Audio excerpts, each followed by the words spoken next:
Everybody. Whoa. Man, I got a guy on the channel today. I've been following this brother for a long time. He's a heavy hitter in my town.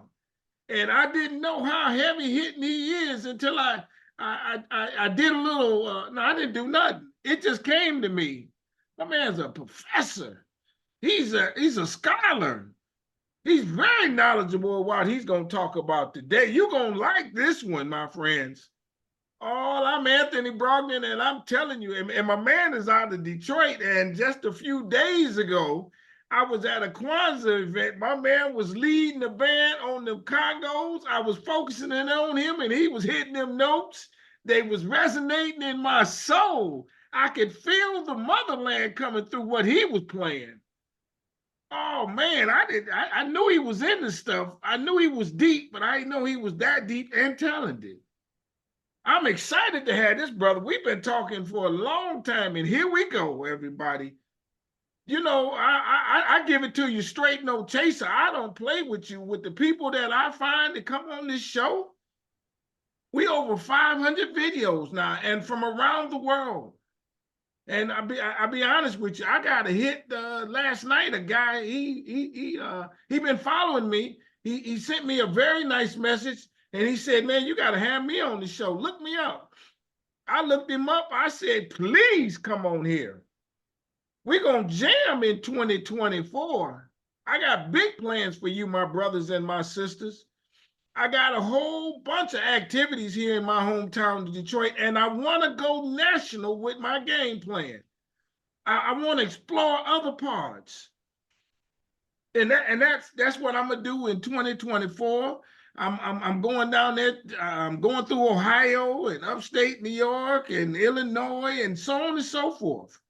And I'm going to get this festival together. I want you to come and meet me in Kansas City, Kansas. That's June 7th, 8th, and 9th. I'm putting the flyer out on very soon. You go to my website, businessintheblack.net. People say, why Kansas City, Kansas? That is America's largest underground railroad site. When they escaped from Missouri and ran across that river, they got to Kansas and they had a shot at it. So I got to go see this. I got to touch the ground over there. There was a lot of people walked that plot. So look for that. It's called Freedom Quindaro. And did you see the video I did with the guy who Frederick Douglass's 3-time great grandson? He said that Frederick Douglass's daughter or son, I'm not exactly sure, married Booker T. Washington's daughter or son. I think it went one of them ways. They intermingled that royalty. Watch that video. Did you see the one I did with the guy who is America's first, and it is first, we will say, Black 4-star general, Chappie James? Watch that video. My man was bad. He was shooting people down left and right in them wars.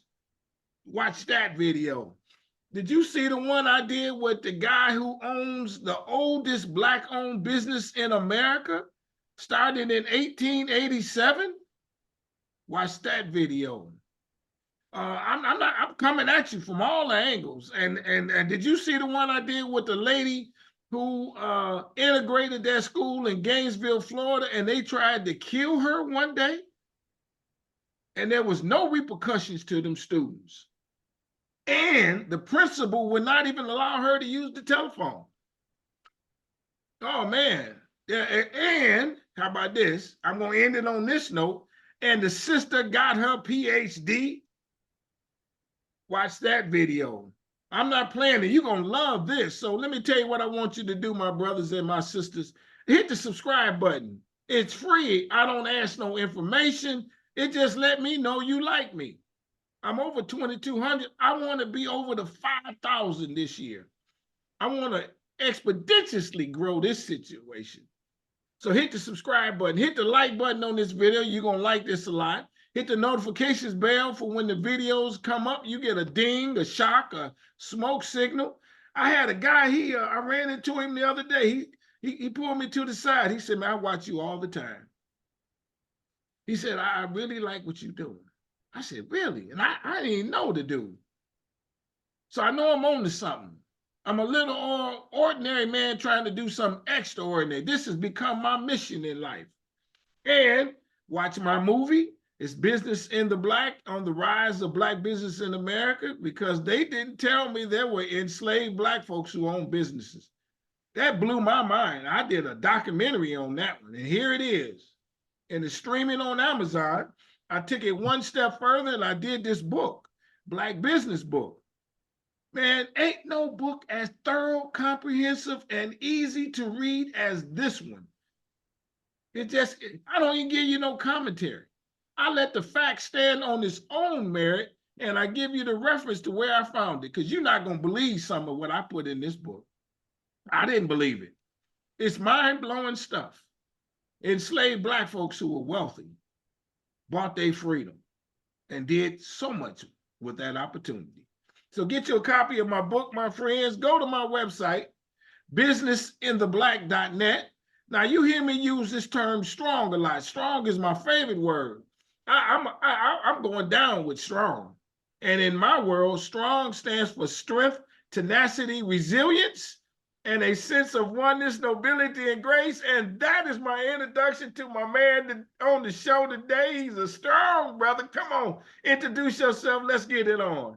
Well, greetings, and thank you for having me. My name is Kefentse Chike, born and bred in Detroit, grew up on the west side of Detroit in the 60s, which I think was the best time to grow up anywhere. And I think because of the time period I grew up in, I was very heavily politicized as a young child because of what was happening in the 60s. I diverted from that during my teen years and circle back around to cultural consciousness and political awareness, which I was formally introduced to through the Shrine of the Black Madonna at about the age of 20. All right. So okay, let me stop you there. I don't mean no disrespect. I got to ask a couple more questions about you so the audience gets to know you. You said you were born in Detroit. What I mean, it was all Black neighborhood, I'm sure, where you were born, right? Yeah, but correction, I was actually born in Wayne, Michigan, but my family moved to Detroit when I was 1. So okay. I grew up in Detroit.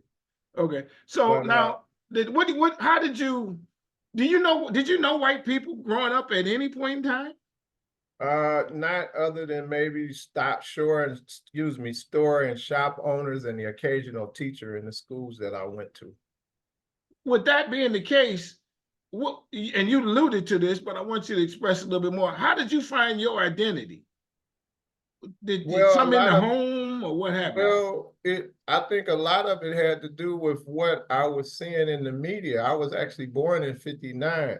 So by the time the Black Power movement is becoming prevalent, which is in the post 1965, 66, just seeing what was happening in the media from the Vietnam War protests, the Black Panthers, seeing the Black Panthers out downtown in front of Hudson's and other busy locations collecting money and selling newspapers as a young child. I would read the papers, things like that. So the media, and it was no social media then, it was predominantly television. You would see the protests, demonstrations, things like that on the news. See news broadcasts about people like George Jackson, Jonathan Jackson. Of course, when Angela Davis was wanted by the FBI, that was in the media. So also at around the age I was between 10 and 12, my mother was in college at Highland Park Community College. And I would read some of the books that she had, and she had a lot of books that were about Black political conscious and cultural awareness. Let me ask you this question: were you able to find other people conscious like you at your age, or were you a standout and you running around the school with red, black, and green power signals, and people saying, "Well, hey man, what's wrong with this dude?" Did that happen? No, not like that. There were a few people that you would see. One person that stood out, and we weren't necessarily schoolmates, was Sundiata Keita, who lived a block over from me. I didn't know him at the time. He would later become my drum instructor. That was after I was an adult, but I would see him pass by going to Durfee Middle School, or it was called junior high school then. But there were a few other people, but I remember when I was at William H. Peck Elementary School, walkouts. You would hear about the walkouts in Central. Durfee Peck was a feeder school to Durfee Junior High School, and Durfee was a feeder school to Central High School. So you would hear about these walkouts, and the word would just spread that maybe there was going to be a walkout at Central, and the junior high school students would get it and they would walk out. And we didn't really walk out in elementary school, but I remember hearing about these walkouts, protests, and demonstrations. Did that lead you at that age? And did you do something at a young age that made you, for lack of a better word, be a revolutionary? Well, there were three things I think that were exemplary of me demonstrating that spirit, if you will. In 68, 67, even though I really had no real idea other than a feeling, when the rebellion popped off, my stepfather had me out in the mix, going into the stores, actually looting. I mean, sometimes people say I shouldn't talk about this, but I was 8 years old at the time. Okay. And it wasn't, even though I didn't totally understand all of the implications, it was exciting. And it also, there was a spirit that somehow Black people were doing something, even though we didn't have a really strategic, organized approach. In the revolt, I did get caught up in the spirit of revolution. And there was another instance in elementary school where I wrote a play about Frederick Douglass escaping from slavery. And as a very young elementary school student, and I have the Frederick Douglass, his image on you can't see it, we're on his sweatshirt, but he was one of my earliest African-American heroes from history. And then also when I was in elementary school, we got wind that we were told one of our teachers was going to be fired or sent away from our school. And she was very attractive. She had this really big afro. And for us, she kind of represented Black power, or at least the symbolism of Black power. So when we heard that she was going to possibly be leaving the school, myself and a couple other students organized. We planned a walkout, but we weren't really well abreast of what we were doing. And those of us that decided to walk out created a list, had people sign their names on the list. And at the time, just before it was time for us to walk out, somehow the principal got the list and called us all to the office. Okay. So that was the end of that walkout. But those were three things particularly that stood out to me as acting in that spirit of revolution or consciousness, if you will. Right. But also another thing I remember, which I've very rarely heard people talk about, there used to be political rallies in neighborhood grocery store parking lots. So the two prominent grocery stores that I remember growing up in Detroit were A&P and Wrigley's. Right. And from time to time, you would see political rallies. There may be the Black Panthers or some other conscious people. You may see a political speech, a band, maybe some African drum and dance. So I saw those type of things growing up as well. Okay. Let me ask you this. Did you get pushback from some of your friends, like, you different, why you doing that? No. Not really. Okay. No, that didn't come until I joined the Shrine of the Black Madonna at about 20. I can't remember if it was 20 or 21.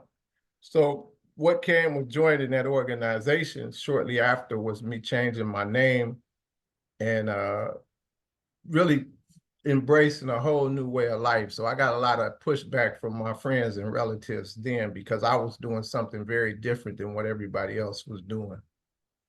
That didn't stop you though. And did you understand what the pushback was from, what it was about?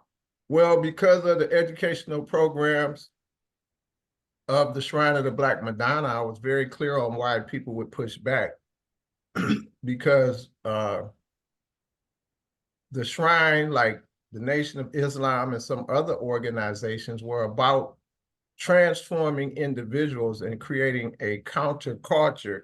And most of us, really all of us, grow up in a culture or in this as subject to or in this dominant culture, which is very anti-Black and anti-African. So by me accepting an African name and adopting a new way of life or an alternative way of life that was counter to those things, in essence, it became counter to people that had been, as all of us have been, engendered and socialized into the dominant culture. What do Black people want? What did you think you wanted when you were doing those protests? Did you ever think you succeeded in whatever you were trying to achieve? Any of that? Well, as a 10-year-old, which those things happen somewhere between the ages of 8 and 10, I was, I guess, expressing or I wouldn't say it this way then, but I was asserting my agency to try to do something positive for Black people or to change the conditions of Black people. I'm a strong believer that, and there's evidence that shows that small children are they know that if you're Black, I mean, they're very aware of what it means to be Black. And I don't necessarily mean in a positive way. Now, we can counter the negative, but if we look at the Kenneth Clark and his wife's doll test, where they present a Black doll and a white doll to a child and ask the doll which one is nice, which one is pretty, which one is smart.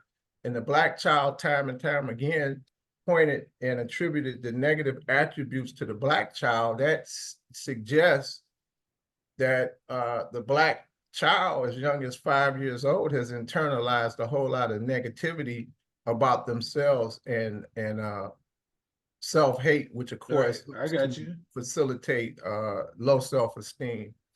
How do we flip the script? And what do you think we do to flip the script so we can change that way of thinking? Well, there's a variety of organizations and programs that have had or still have programs to do that. I think the Nation of Islam, they did it through their programs. I think one of the most effective tools at one point were the African-centered schools. The programs in the Shrine of the Black Madonna were about transforming people like myself. At the time I joined, I was 20. Right. So the programs through various history, meditation, and a host of other disciplines, I was able to learn about the damage that was done to us and what needed to be done to change it. So in the Shrine, we created programs that targeted children so that the children wouldn't grow up with the debris that many of us grew up with. And that was also an important part of the African-centered education movement, which I was very much a part of as an adult educator. I taught at Aisha Shule and Insaroma Institute. So my motivation for that was to teach the children with the hopes that we could make the children more conscious, healthier, and more aware than we were as children, so that they could move that yardstick further along towards us being healed or repaired from the damage that enslavement and oppression had done to us. Is some of the teaching or the attitude hate white people? Not at all. It's more about love Black people and love yourself.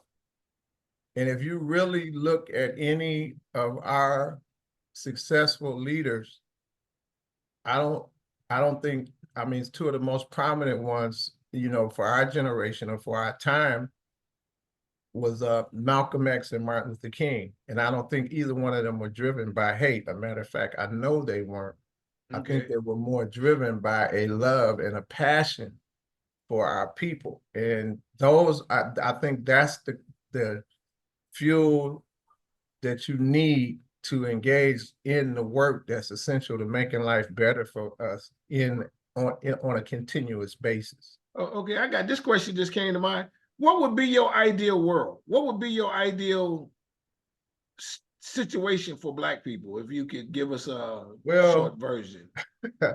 You probably should have asked me that when I was 20, as opposed to so old enough to collect Social Security. Right. But my ideal world, my perspective on that now would be a world where we control the institutions that we need to meet our basic political needs. All people have the same needs. We all need medicine, food, clothing, shelter. We need education, and we need health care, and the need to be safe. The things that we need to be viable, vibrant, and alive, we don't control those institutions. So if we were able to work collectively to meet our basic political needs, to me, that would be ideal. So I don't have an idea that everybody's going to ascribe to one particular ideology or philosophy or religion, because we just have a bunch of different views on things. We don't even agree on what our plight has been. But one thing we can't disagree on, or we can try, is that we all have the same basic political needs.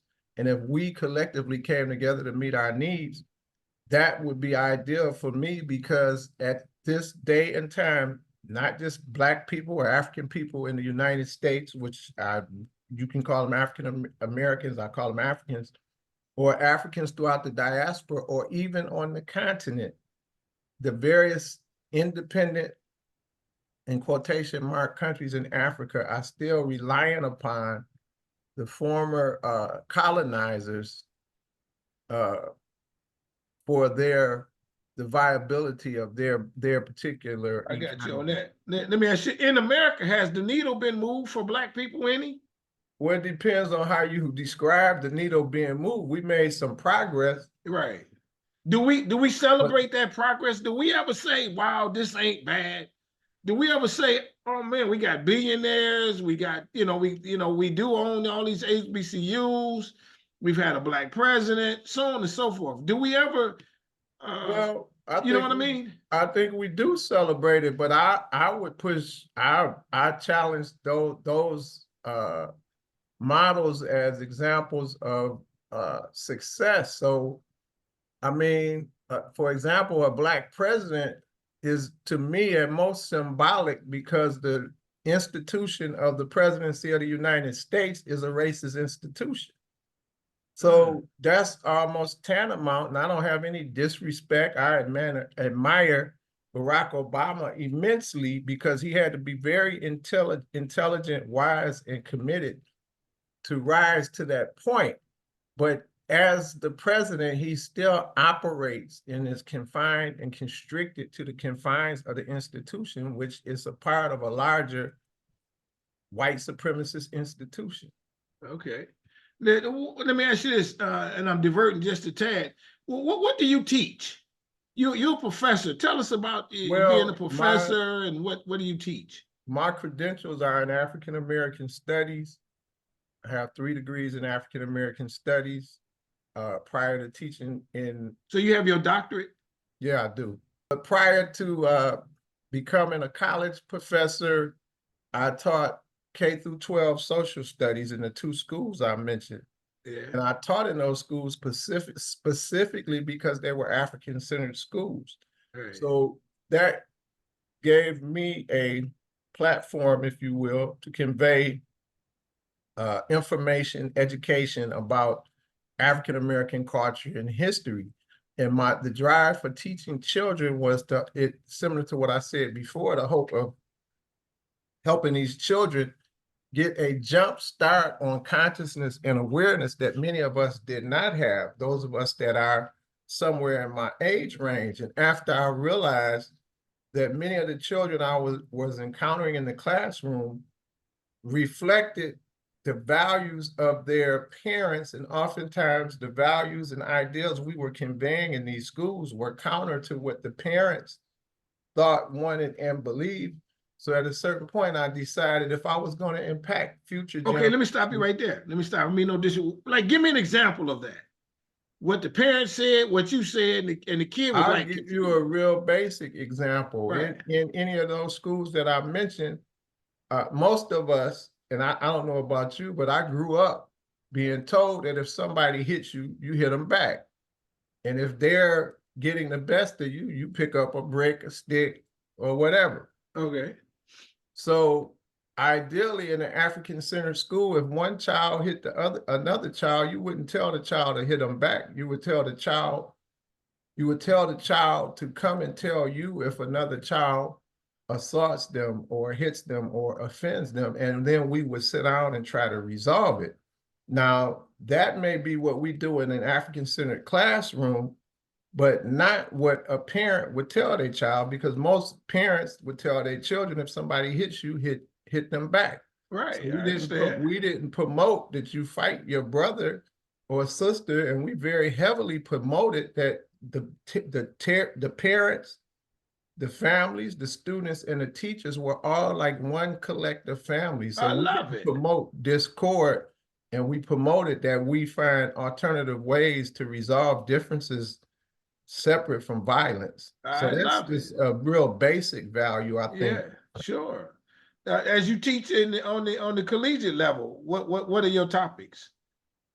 Well, the classes I teach 3 classes almost consistently. One is the psychology of African Americans, which is a psychology-oriented class.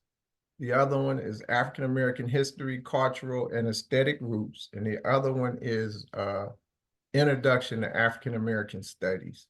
Okay. Let me back up. The first one, you tell them what? I tell them what? Well, I'm not sure I tell them. I present literature.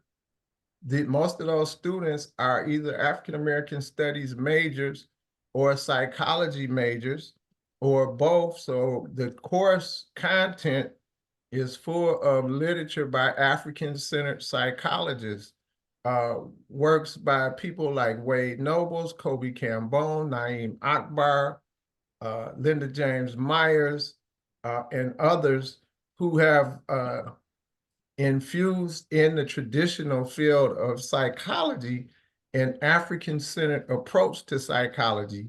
And I'm particularly pleased that I can do that at Wayne State. Wayne State has a psychology department, but like most traditional psychology departments, they either marginalize or totally exclude the works of the African-centered psychologists, those that I named, people like Bobby Wright, Amos Wilson. Sure. And why this is important is because those scholars in the field of African psychology have engendered or developed a field in psychology that specifically speaks to the needs of people of African descent and is rooted in our culture and history. So I want to delve in that just a little bit more. What, like 2 months into the semester, what are you telling them?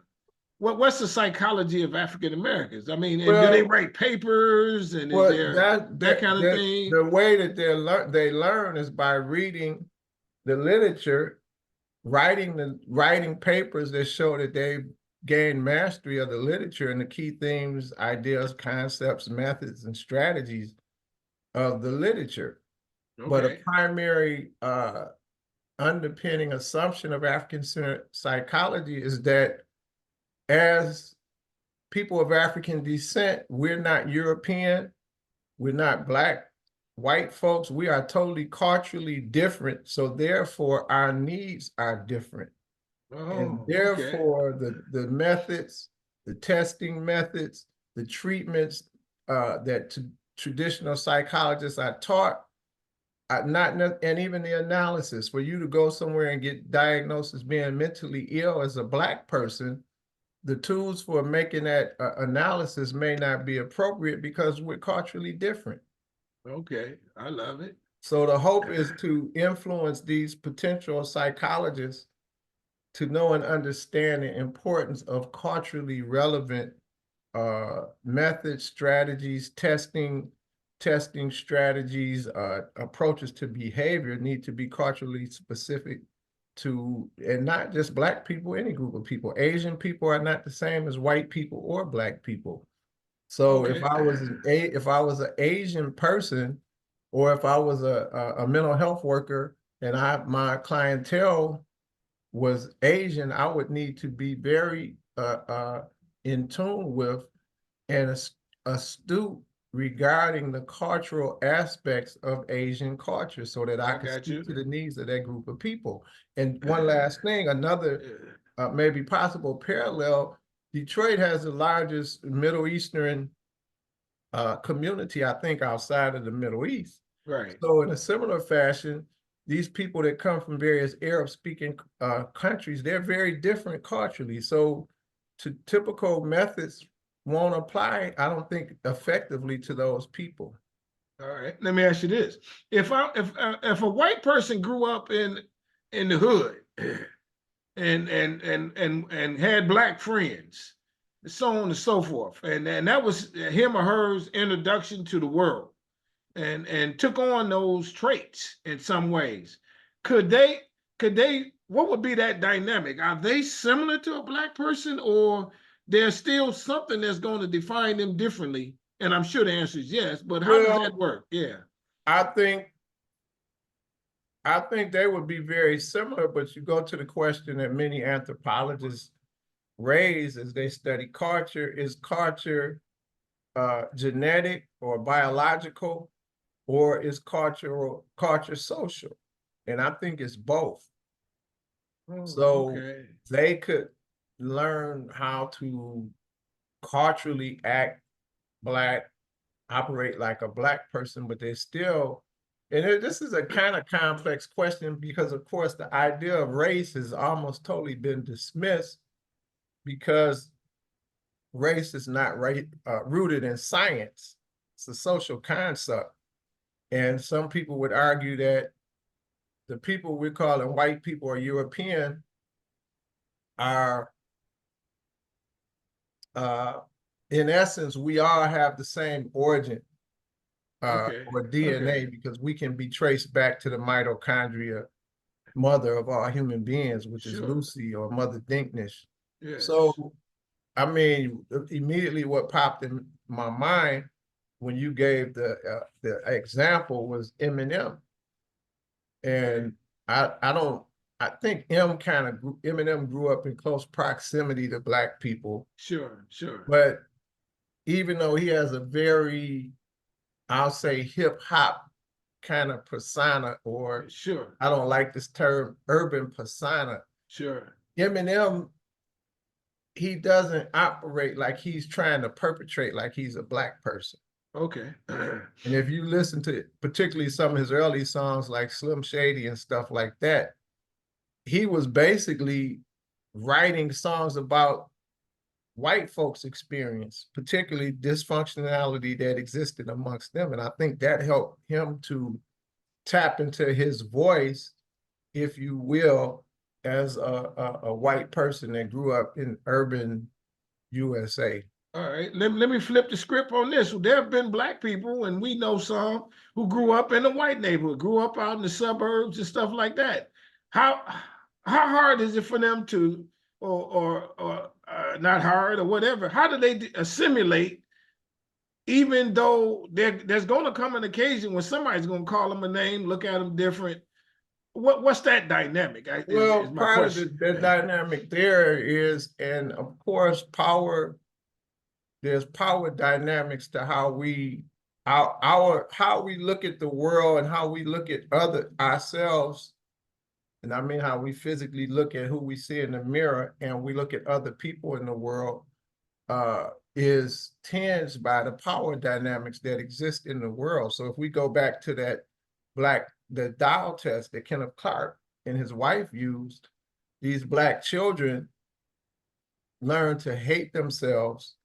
And I think what happens with a Black child that grows up in a more white environment, I get it all the time. I get students all the time whose parents wanted to give them a quote unquote better education. So they put them in schools where they were the minority or maybe even the only Black person, Right. I think that it has a very negative impact on the person's personal development, because they, looking at the power dynamics, if they're in an environment like that, the tendency is they're going to be treated less than or inferior by the white people in the environment they're in.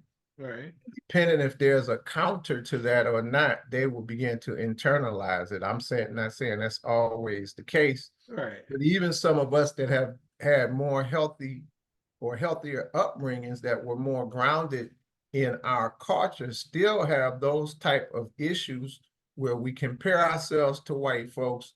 We value light skin or straight hair over our own physical attributes, and we try to identify with these other people. Right. So, How does a Black person, and do you talk about this in any regard, deal with their Blackness in corporate America? well, I haven't really been up in corporate America, but I think it's a similar challenge, because in corporate America, even in academia to some degree, there is influence on you to conform to what the norms are there. Right. So in corporate America, like typically I wear African clothes to work in the classroom. I do it for a very intentional reason, but I couldn't do that in a boardroom, maybe Sure. somewhere at a Fortune 500 company. Maybe there's some where I could now, uh, because all kind of things are at least seemingly more readily acceptable. But there's immense pressure on us to conform, whether it's to speak a certain way. There's a concept of code switching where when I go into the office, I don't mean me personally, but if I go into a Right. corporate place or whatever, I'm expected to use proper diction and, the King's English, so to speak. And we do that because we feel like we have to conform. So I have to wear a typical business attire or Right. white shirt, dark suit and a tie, Right. dress a certain way. Sometimes it's even beyond that, because we may have to listen to jokes about Black people and laugh at those jokes. And I'm not saying that we do that, but some of us do, because Right. we feel that we have to do whatever it takes to be in corporate America. But that's still about a choice, because my decision to be in corporate America reflects what it is I am or may not be willing to do to earn money to have the particular lifestyle or not. Okay, I got you there. I remember a little while ago, me and a friend of mine went to a party at a white person's home, and I was shocked because when people, and the first question came up, "What do you do?" You know, that kind of thing. We were the only Black people there. What do you do? So on and so forth. She readily told them that she was president of the NAACP. It kind of took me back, and so now when she said that, that automatically brought a racial tone to the discussion. Why did it set you back though? It did, because I'm thinking I ain't so cool. I ain't comfortable around white people. I have no white friends. I'll be perfectly honest. So I'm thinking that I'm not going to bring up race. I'm gonna talk about it's a Christmas party. I'm gonna talk about the lions and everything else. But her immediate comment, and I didn't say she shouldn't have said it, because that's how she was able to know the host.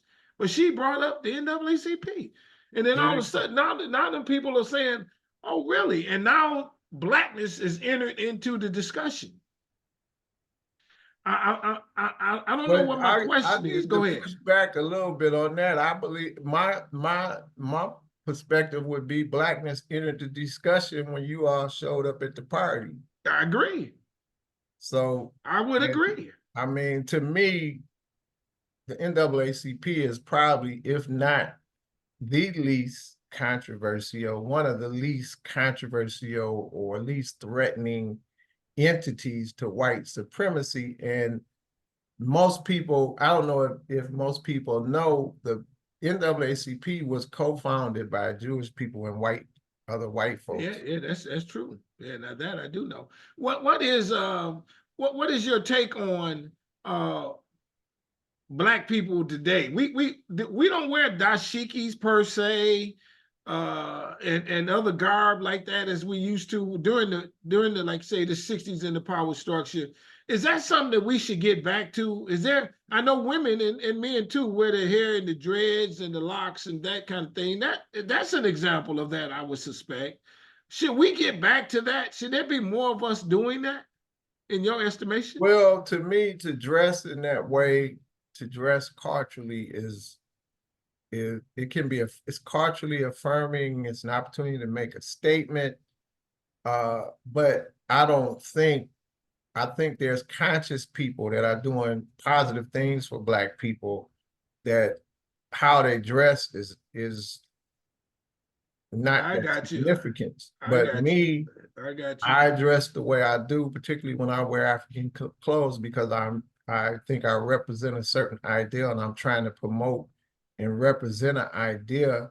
And if particularly when I'm teaching children, a very strong part of the message, in my opinion, in African-centered education is that we're African people. And if the most effective teaching I think that any of us can do is by what we model, I got you. particularly to our children, because oftentimes, and those of us, growing up can remember our parents presenting one thing in terms of what they showed us and saying something totally different. Children call those things out. Okay, When I you're got you. consistent, it helps, I think, reinforce the ideas that you're trying to teach and convey. Yeah, as we almost come to a close, one of the things that happened, and I'll be perfectly honest, if I go somewhere and they're not mostly white people, I'll be honest, I don't want to bring up Black in Why some not? regards, and so what I have to do is be conditioned to do that, because I don't want that to be, how white guys, they, like the comedians, all that, not all of them, but 80% of their jokes is about something that happened to Black people. And then they're saying it in a derogatory way in many respects. There has to be a little change in that, because that makes other Black people feel that way. I'll give you an example. A comedian goes up there and he says, "Hey, I ran into a white person down the street and they clutched their wallet when they saw me. And I felt like I should have taken the wallet." That, you know what I'm saying? There's a question there of how we present ourselves. I mean, that joke could be considered in bad taste the way you set it up. But Yeah. I mean, I don't know.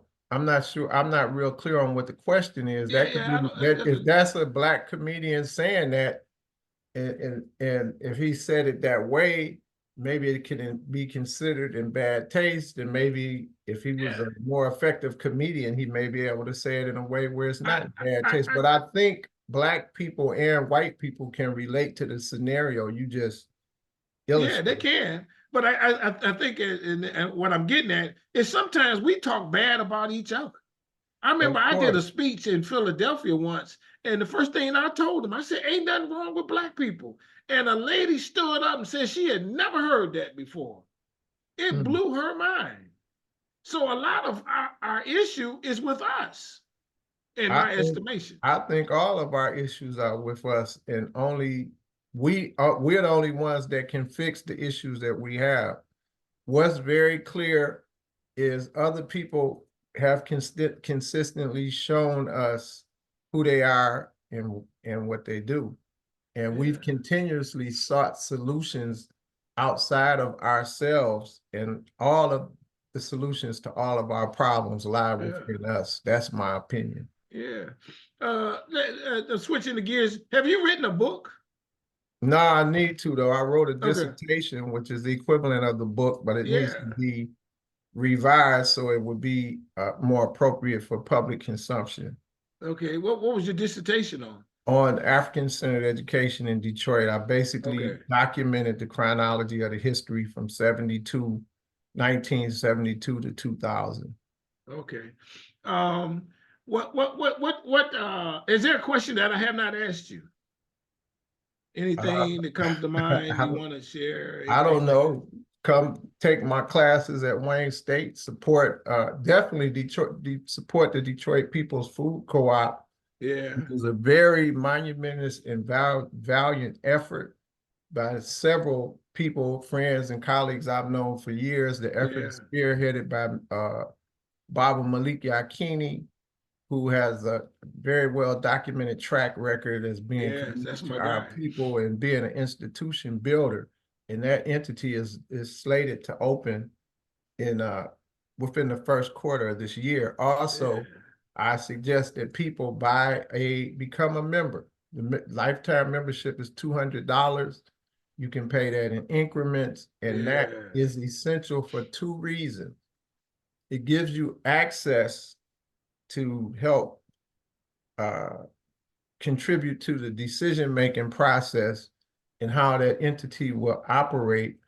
And of course, you have access to the benefits of being in a cooperative that may have financial implications, but also the members through the voting process determine who the board members are and things like that. And it's very important that we have a very significant representation of people that look like you and I as members of that food co-op, because just like how the city of Detroit has gone, if we're not vigilant, the control of the co-op could be undermined by other people who don't have. Really? We've seen this happen with gentrification in the city of Detroit. I got you. This is a statement. You're proud of yourself. You come a long way from not use this as the only example, the looting. I say that with a joke, but what you've done to get your doctorate, that was a big moment for you, I'm sure. It was. I mean, I'm somebody that dropped out of school and went to adult ed.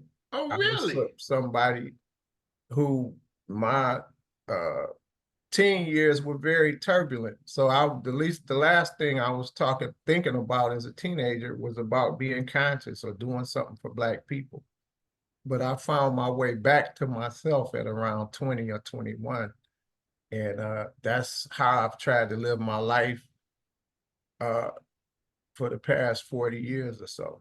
I love it. Did your mom and your parents get a chance to see you in this light as to who you are and that kind of thing? Are they still alive? Well, the two most influential people in my life were probably my grandmother and my grandfather, and my mother.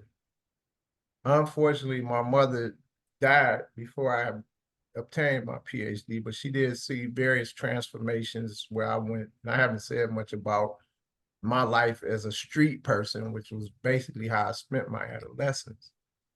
So my mother was able to see me move from that towards being a more positive person, and as was my grandmother and grandfather. But both my grandmother and my mother passed before I got my PhD, but my grandfather, I think my grandfather died a year before I did, but both of them, all of them, no, I take that back. My grandmother and mother passed before I entered into the PhD program at Michigan State. But when I entered that, I had already obtained a bachelor's degree and a master's degree. Did self-love make you this way? I think it did, but I didn't really learn and understand the importance of that until I joined the Shrine of Black Madonna and began to become involved in the various programs that institution, that church had. The programs there afforded me the opportunity to change my life around totally. I love it. Hey, everybody, I told you you're going to like this interview. We got a guy on the channel that went from where he went from to where he is today and is standing strong and is an example. And as you see and have heard this story, it gives a recognition that it can happen for anybody. Let that light shine. Is that what it is? You let that light shine on you. It was already there and you just needed to turn the mechanism. That's the Yeah, you question. have to, I think we all come here with gifts and talents. And unfortunately, the educational system as it exists, and even a lot of the parenting approaches to parenting are not geared towards helping young people realize what their mission, what their gifts and talents are. Everything, every one of us, everything in creation is created for a divine reason, something that I think God, spirit, whatever you want to call it, has for that particular person. But we don't realize that those of us that are here as teachers, parents, part of our goal or part of our responsibility is help young people know and understand what their mission is. And I didn't know mine because of just various circumstances growing up. I think I was onto it as a very young child. I got detracted or took a detour, and then I came back around to it at about 20. And it was through the organization I mentioned that this light, or to go to your analogy or metaphor of a light, it was there that light was not, was I only not able to discover that light, but I was involved in various processes that helped that light to illuminate me and move me toward being productive and positive and being more of a member of society that had contributions to make to society and to my people. Love it. That's the last word, everybody. Told you was gonna like this. Come on, hit the subscribe button to Strong Inspirations, where we give it to you straight, no chaser. We try to intoxicate your mind with this kind of information. I just do what I can to ask intelligent questions and let them talk. And this is that vehicle for you, my brothers and sisters around the world.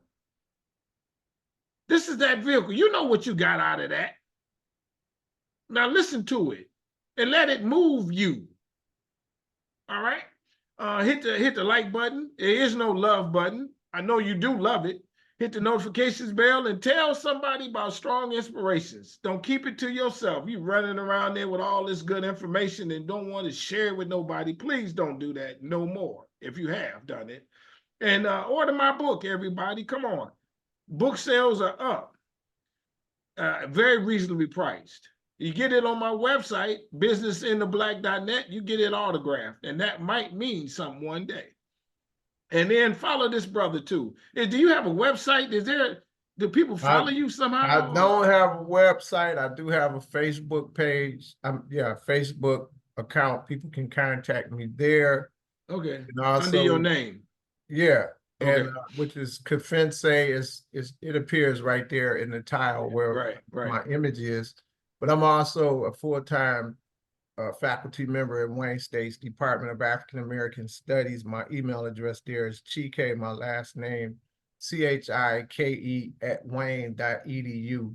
And I just like to add, along with teaching at Wayne, I also coordinate a learning community, which is a community of learners that we try to move young people, particularly at Wayne State. This learning community is geared towards availing new students, both transfer and new students coming out of high school, returning students to, we try to direct them and provide them with support services to help ensure or reinforce their ability to be successful in navigating the 4 or 5 year program that's required for an undergraduate degree.